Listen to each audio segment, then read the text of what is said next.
All Okay, right. so I can share my screen. Sharing mine. Okay, can everybody see that?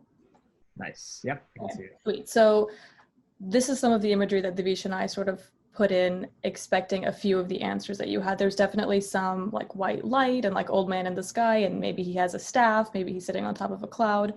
And so it's interesting and fascinating to see the ways in which very specific cultural interpretations of what God is have seeped into our own understandings of our own spiritualities.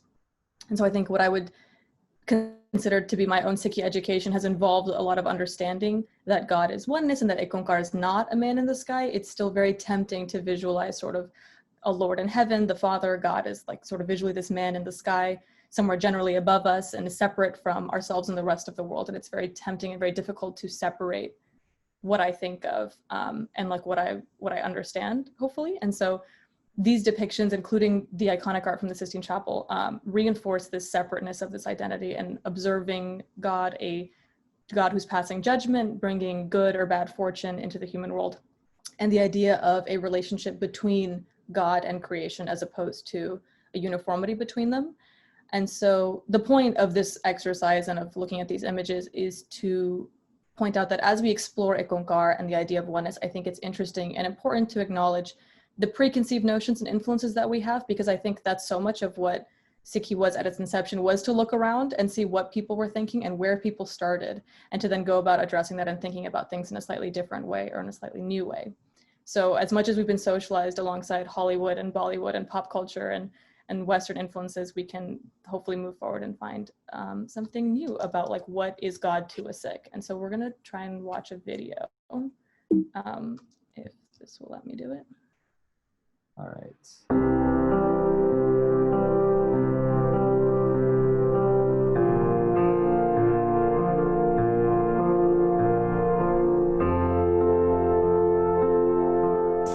In Sikhi, the word God itself has been evolved from our Semitic traditions, but the word is Judeo-Christian heritage with Greek mythologies.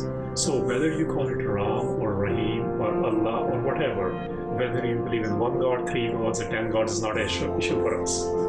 We believe in the idea of IkOankar, which is the force, the one. And that oneness is something which can be understood, that's the wisdom part, and something which translates into love, and that's the experiential part. So essentially, it's the force which pervades everywhere, is divinity in Sikhi.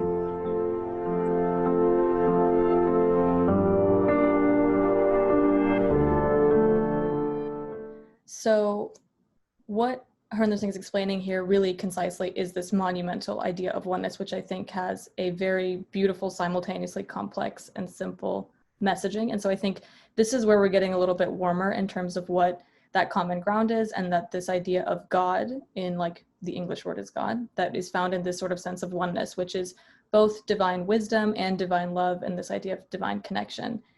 And the part I'd like to emphasize that he mentioned was that the name of God, what we call God, and whether it's 1, 3, or 10 in our interpretation wasn't necessarily the point. I think there's something really gorgeous in that the point is not about whether or not other people's interpretations are wrong or that people are misled, but rather that whatever people are recognizing in the world as divine, the wisdom that we all seek, the love we all would like to feel, the way we look at things and see some kind of divinity in them, everyone looks at the same thing and calls it different names. And understanding that is integral to this understanding of oneness, that even if we're calling it different things, that we are ultimately and fundamentally looking at the same divinity.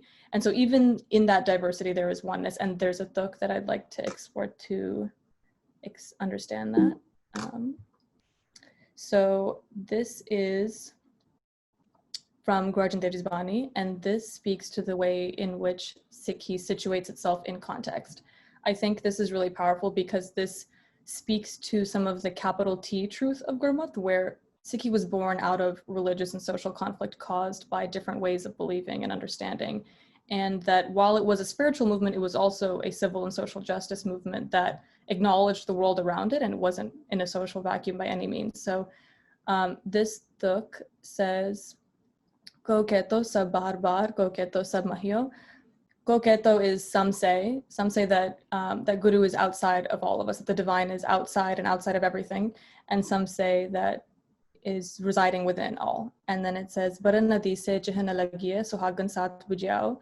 Baran is color or caste or type, some kind of identification that creates things to be distinct from one another. Dise is like this, dekna, to see. And then chihan is mark or sign. And so we can't see the color, the caste, the type. We can't see a sign. There is, it's asking these women to tell the truth of the situation, but it's that this idea that there isn't an ability to discern which is where the divine begins and ends. The divine cannot be discerned or isolated. And for purposes of connection, that's why the idea that some people may claim 1, 3, or 10 gods doesn't change the truth that there is no end or beginning or denotation of that which is divine and that which is not. So this speaks to a bit of duality where if the question is, where is the divine? If we understand that, okay, so the divine is not a man or a person or a concrete thing that we can look at, but is rather a force and a oneness, how do we tackle our notions of these beginnings and ends? So the good news is we were given a guide for this. And to understand this idea of duality, we have Mool Mantar, and that is the purpose of Mool Mantar, as a framework for understanding oneness. And something that we'd like to propose in this is that Mool Mantar is both descriptive language as well as instructive language. So there's Mool Mantar is written all the way to the left, followed by translations, and then sort of instructions based off of those translations. And so looking at that, to understand oneness is to reject the sense of duality and the separateness of things. And the way that this was explained to me once, just to explain the daisies, is that if we're to consider a daisy or a flower and the process that evolutionarily developed compels it to grow and see those as equally divine things, the flower and its reason to grow, that's a way of seeing oneness in like a kind of tangible way. And it's not a perfect example, but that's something that's always resonated with me, that which creates the world, the physical world, and the world itself are both part of divinity. And so perhaps that's what God is to a Sikh, the divine stuff within us and everyone else and the world around us. And that's what is supposed to be cultivated and focused on during this lifetime. There's a common metaphor that's used about threads in a tapestry, which at first seems apt because it's sort of like this oneness in fabric where each thread is an equal part in the fabric, but at a more scrutinous level, the threads may be able to subdivide. Some threads are worth more or more colorful, and breaking a notion of equity. And so a better metaphor that I had read was about cells in an organism, because there are mutual goals and the cells are not necessarily distinguishable from each other or from the organism itself. And it's equally reliant on each in theory. So when our cells work in harmony, a human body is healthy. And when there's a disruption or when there's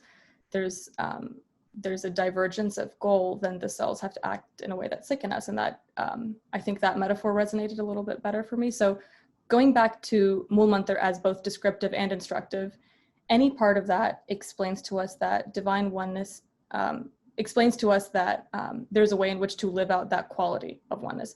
So if the divine is identified by truth, Satnam, then we should recognize eternal principles that are true and recognize truth and live in a truthful manner.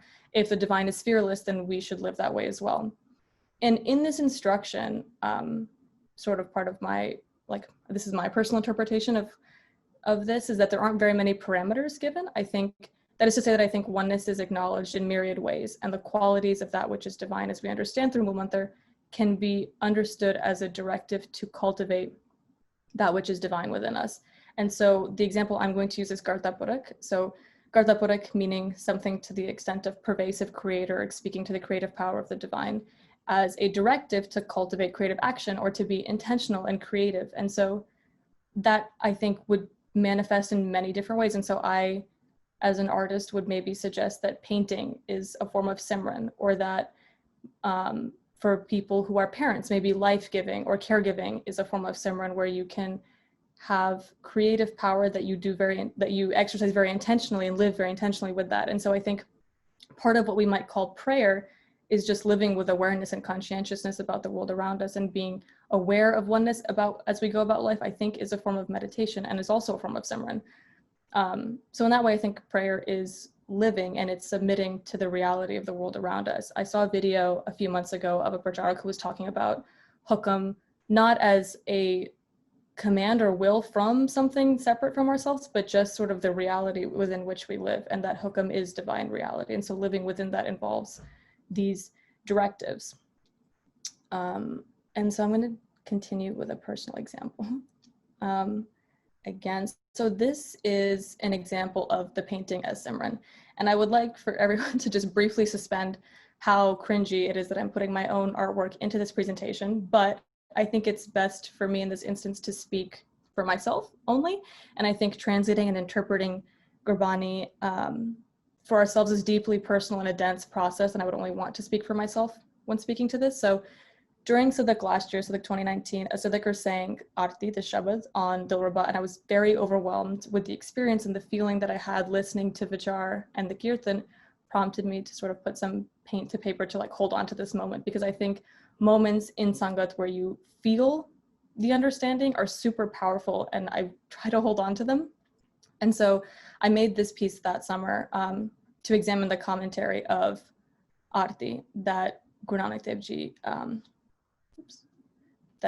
Dev Ji is illuminating here, which is that idol worship is an incomplete way, perhaps, to observe creation, that looking to an idol in the way that Arti is only fulfills its purpose if it's a bigger reminder. And so this line, Gagan Methal Ravchand Deepak Pane Tarka Mandal Janak Moti, Gagan Methal is the sky is the thali, is the platter, and the sun and the moon are like lamps, constellations of stars are like pearls. And this Shabad is gorgeous in the way that it describes the physical world around us as a constant arti that is going on all the time. And that if we look up from perhaps like the idol worship that we are compelled to do because it's sort of a way in which we understand spirituality very tangibly, if we're to look up from that, we would see that the entire cosmos is doing arti around itself, that stars, planets, sun are all orbiting one another in this cycle, and that creator and creation are together in that worship, and it removes, like, I think some of that duality that's very easy to see and hard to remove. And so I remember sometime after last, like seeing pictures of long exposure stars that I've inserted in this slide, and had a moment snapping back to thinking about the sky as a thali. So I put the two together. So hopefully that visual is clicking. But I think this Shabad has been brought to mind so many times since last year for me, seeing wind blow trees all in the same direction every day for years, seeing leaves change and seasons shift, seeing waves of water going and coming to like this unheard rhythm. I think like those are experiences where I'm not necessarily doing Simran, I'm not necessarily singing Kirtan, but my mind will snap back to that understanding that I had last summer and feel the way that I felt there for a moment. And so I think something like painting or just taking in what's around us and acknowledging how gorgeous and divinely woven and peaceful and cyclical the world can be is a form of Simran. And I think it's been one of the most conscious and peaceful things that I've experienced like over the course of the past year, of feeling this little bit of connectedness when I look outside and I realize that I'm seeing something that I wasn't seeing before. And so, and sometimes it's hard to see divinity within yourself. And I think that it's, as personally, I'm very critical of myself. And so thinking about myself as being particularly divine is hard. And so looking to the outside sometimes is helpful, and like looking beyond myself is sometimes a good reminder. So that was sort of my personal reflection on the Shabad, and like taking that Karta Purak line from Mool Mantar and pushing it towards like what could creative action look like